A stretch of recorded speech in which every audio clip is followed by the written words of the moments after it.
I'm Ellis Martin.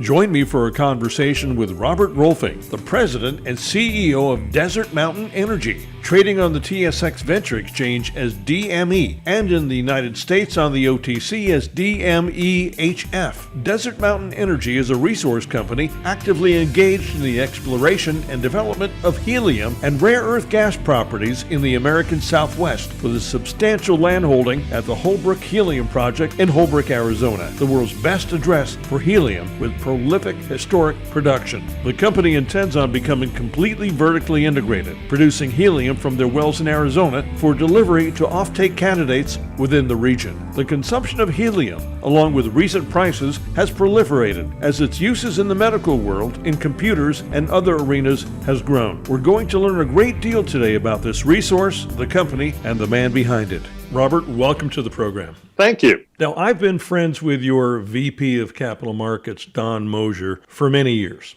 Don called me a few weeks ago to ask me to look at your company, as he was considering the idea of bringing me in to purvey the story to our audience. This would mean that Desert Mountain Energy would become a sponsor, which you now are, in full disclosure, after hearing the story from Don, learning about helium and the uses for it, because honestly, I hadn't really taken a hard look at it prior to the call. Don spoke of the potential numbers, including the size of the operation, the success with the wells drilled already, the number of wells you're planning on drilling, the current and future demand for helium, the offtake, including right there in Arizona, your control of the process from start to finish, with total vertical integration, and what I perceived was an underexposed story in the market. Given that, I immediately called my broker after the call and became an investor before I'd ever know that you and I would work together, before that ever was a possibility. I say this up front because it's rare that at first glance, right after a phone call, I'm in as a shareholder. I take more time than that. And that was not Don's intention. He didn't call me to pitch me. He was reviewing the story because I needed to know it before I felt I could successfully contribute to purveying that. If not for this project, Robert, you would not be in the helium business, would you? No, I would not. It's something that I have studied for almost 20 years to get to this point now. I got lucky on it. I'll freely admit that where I thought the helium market would start to go about 20 years ago. And it just took a lot longer for it to hit that point, and also a lot of luck. Now, you come from an oil and gas background. You're basically an engineer from what I understand it, and by nature, not promotional. You believe in real results in the ground, and you believe those results should drive interest in the company and therefore the market. Give us, if you don't mind, a snapshot of your background on how you found yourself in the business of the production of helium. Why this project and why now? I have been in the oil and gas business since approximately 1990, and I've owned my own companies. I had 3 companies, a operational company, a drilling company, and basically a geologic and leaseholding company is the way I had it set up. And I started those back in 1994. And I operated specifically in Oklahoma, Southwest Kansas, and a few other places. When I worked previously in Southeast Asia, in Alaska, when people ran across an odd element in the gas, they would just flare it, or they would just be done with it and vent it. In 1999, there's a gentleman out of Oklahoma who was drilling a well in Arizona for oil, not for helium. And he ran into some heart issues, and he asked me if I'd come out and just keep an eye on the well, because I still had a residence here at that time. So I just came out and said, sure, not a problem. I'll help you out. Even though I had quite a few drill rigs and other things going, it was just, what do you do to help out a friend? And I came out here and I did a gas sample, and because the gas that they had coming out of the ground wouldn't burn.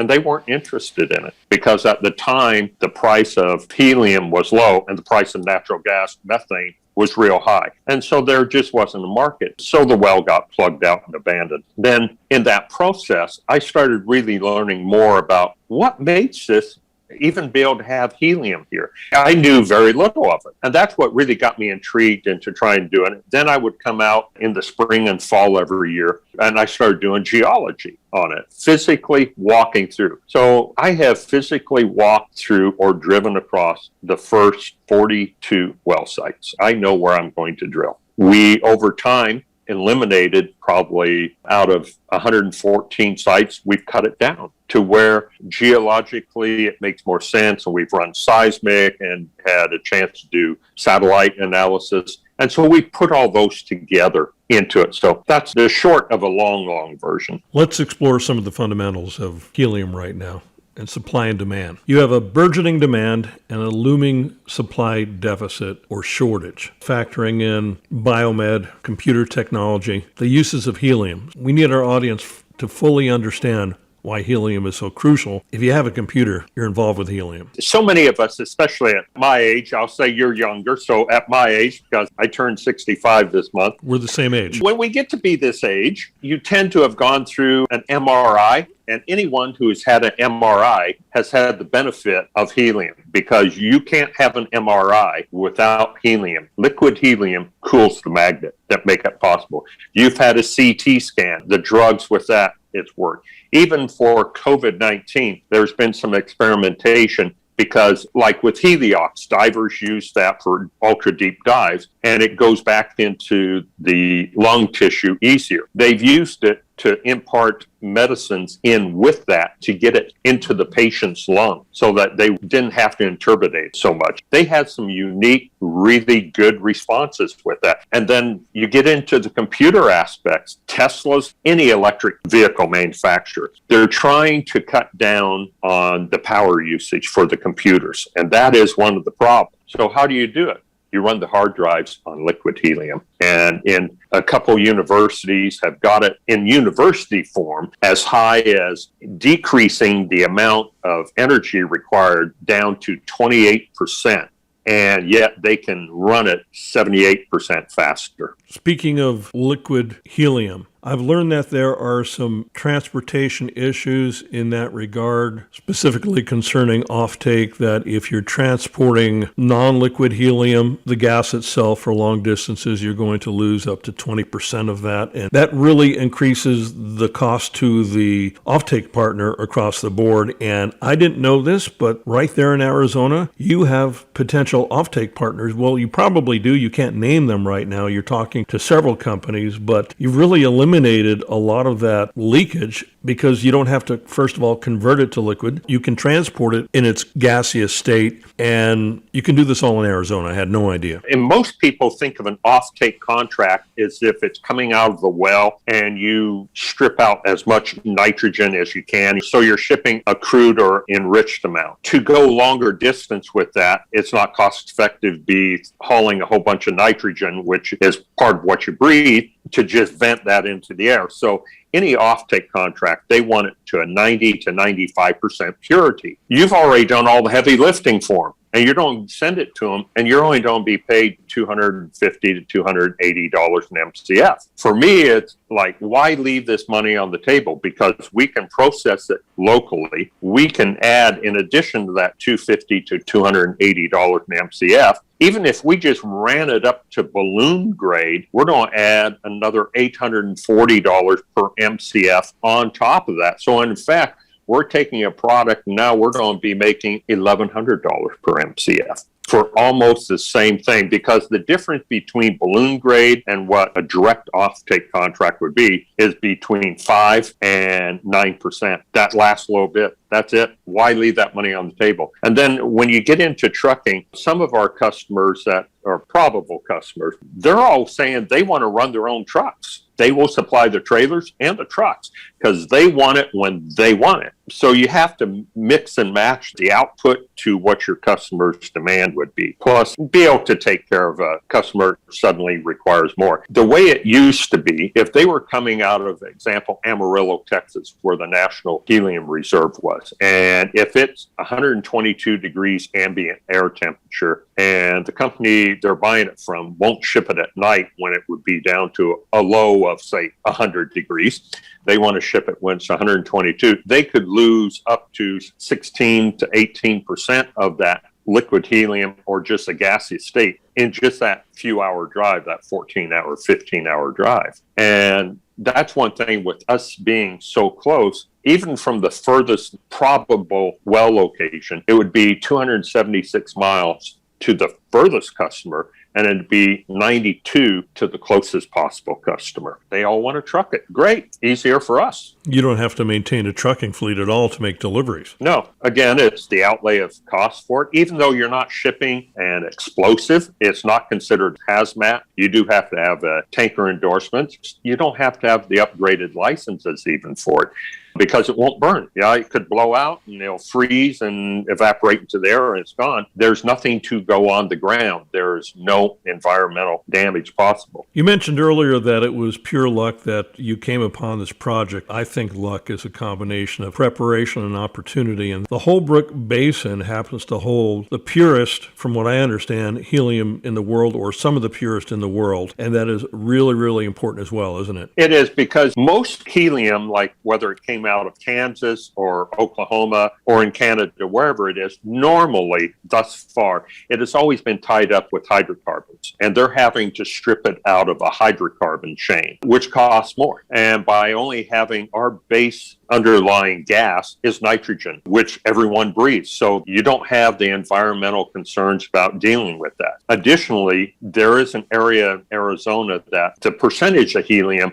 would be down to like a 0.3 to 1%, but it was 90% CO2. Yes, there was big volume there, but you can't vent CO2 due to CO2 sequestration rules. And why even do it? You can only use so much dry ice. When the market for the dry ice, by the time you get it there, again, you've lost too much. My solution was stay away from that. Let's focus where we can lower our costs. Because to give you an idea, as far as the processing to the lowest form, to deal with that much CO2, you would be lowering your net profit by approximately 60%. And what we're doing is very cost effective. The argon that we will be stripping out will actually be real close to covering the actual operational cost, just one byproduct. So it really, for the area where we stayed focused, and we'll look at, we're staying away from hydrocarbons, we're staying away from CO2. We are, by design, I am trying to make this company as green as I can. People under the age of 40, under the age of 35 and 30, actually, that may equate an operation like this, because they just don't know, with oil and gas, your background, and the carbon footprint that those companies are perceived to contribute to the environment. And even though we've covered the remediation or mitigation of CO2 in your story, you still have to generate electricity to drive your project. So I have to ask you, on behalf of our audience, how environmentally friendly are you otherwise? You do live in an area which has a lot of sunshine. I've been through there many times. How do all these factors into your green footprint beyond what you've already discussed? Since I've had so many years to work on this, and I knew I was going in an area with no methane, and there's no gas lines that you can just connect into to run compressors or generate electricity, and also just to run the entire processing plant, I knew I had to do something. Well, at the elevation we're at 7,500 feet, the amount of UV you get is fantastic. So actually, 7 years ago, I had started working with a university that was in Europe that actually was looking to create a photovoltaic cell that used a different type of silicone, and you have no lead, you have lower cadmium, selenium in the cells, and you can generate 38% more electricity from the same cell. Again, it's a little bit different take on it. It suffice to say,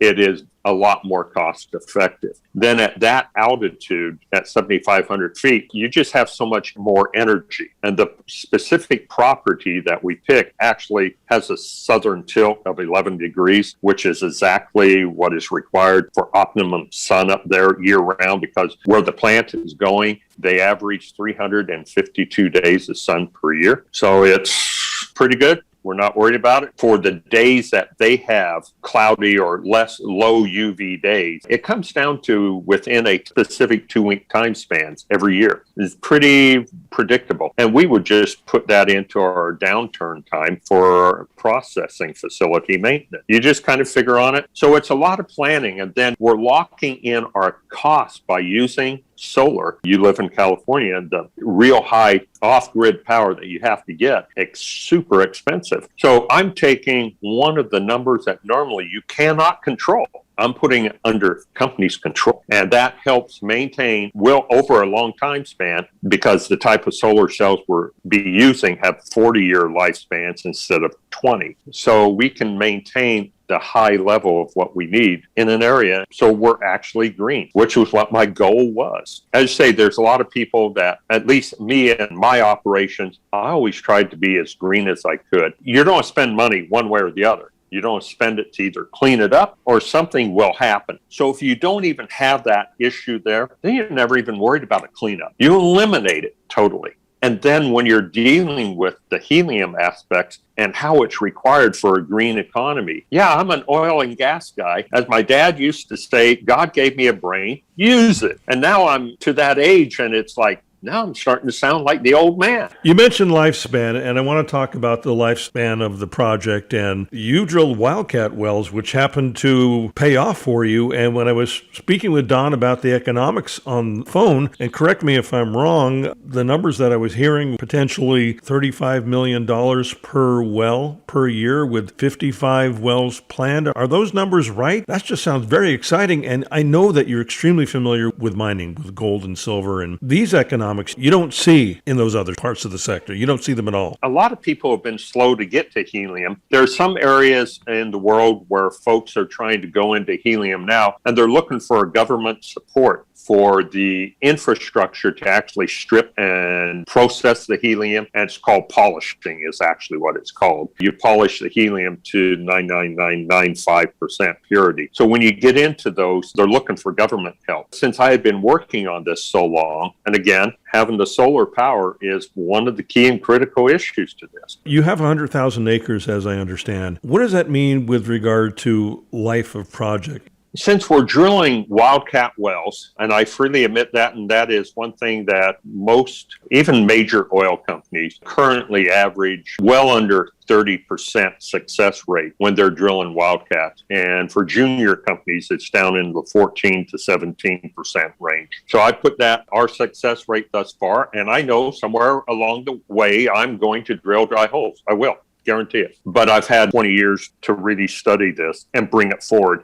So that adds to the overall success rate. And the type of wells, when we look at Pentadome, which was the highest grade, longest producing pure helium field anywhere in the world, and that's approximately 35 miles away as the crow flies from wells 1 and 2. They operated it for 13 years. Their bottom hole pressures were not that great to begin with, and they operated almost as cheaply or as low as they could. The pressures that we're looking at in well number 1, to give you an idea of the starting pressures for the Pentadome field, when they started out, they were at approximately 104 pounds flowing pressure. We're starting at over 900 on the first well. The second well was completed into a different pay zone, and it was about 348 pounds. What it gives you across the pay zone that, like in the second well, it's not as high pressured, but we only perforated 5 feet. We only put 20 holes through the pipe into those lower zones. That's it. 20 holes. That's nothing. What we're getting at. No. And there's so much more. And that was only one pay zone.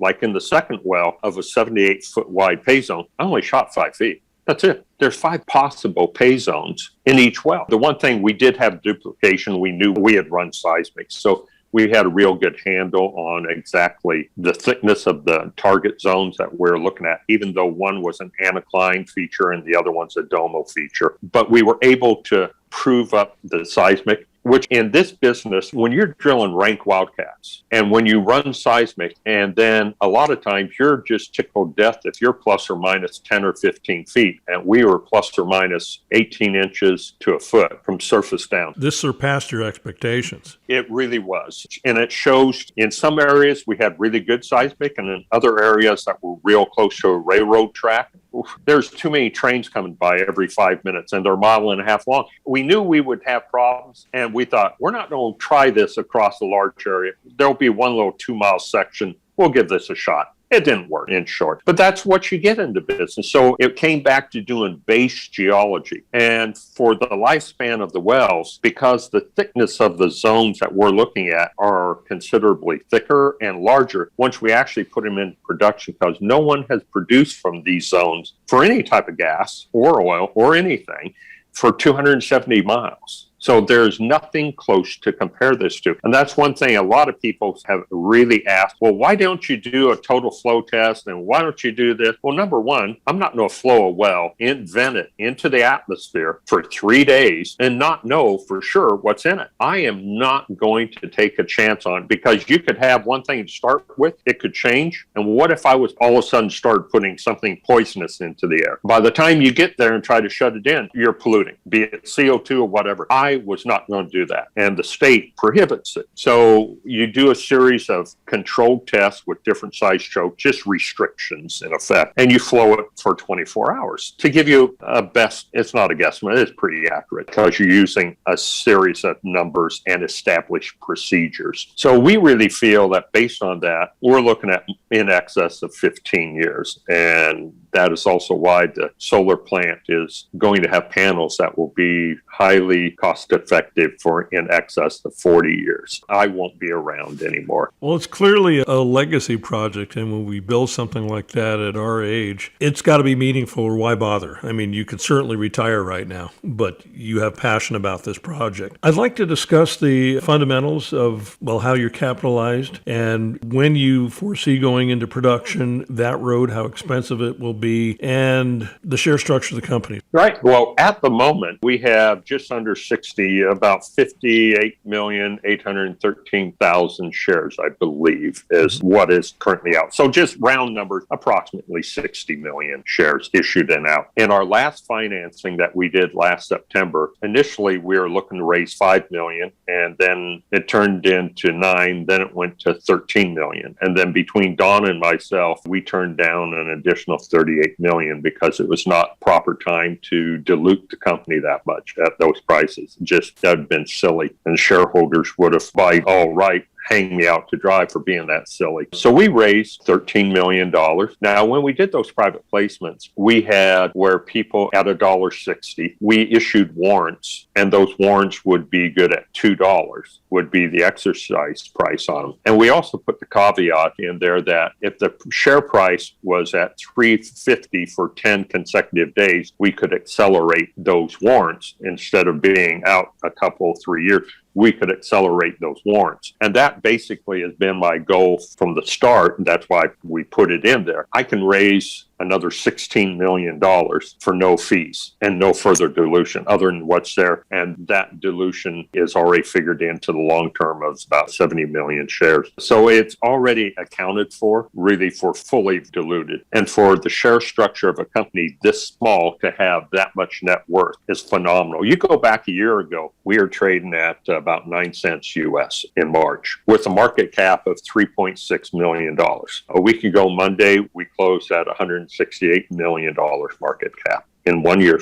That's what we've done. We look to make that a whole lot more, because based on getting back to how long the wells would last and the value of the wells, it could be up to anywhere from $8 to $30 million per well per year, just based on the price of helium. And it could fluctuate. It could go up and go down. But when you have this, when we are the fully vertically integrated company, we're drilling it, we're producing it, we're processing it, we're selling it. We are the middleman. We take care of the entire process. That just puts all that money into our shareholders' pockets. I really do look forward to having the opportunity to pay dividends. That is my goal. It's like there's been a number of people who say, well, Robert, what price would you sell at? I'm not doing this to make $5 or $10 a share. My bottom line is I will not consider it until we get to $30 a share, because I want to build a company that is a legacy company that pays dividends. That's my goal. And when I heard that from Don Mosier, who you referenced and we both referenced, I got on the horn with my broker and I invested in your company, which again, I rarely do. Everything is extremely speculative.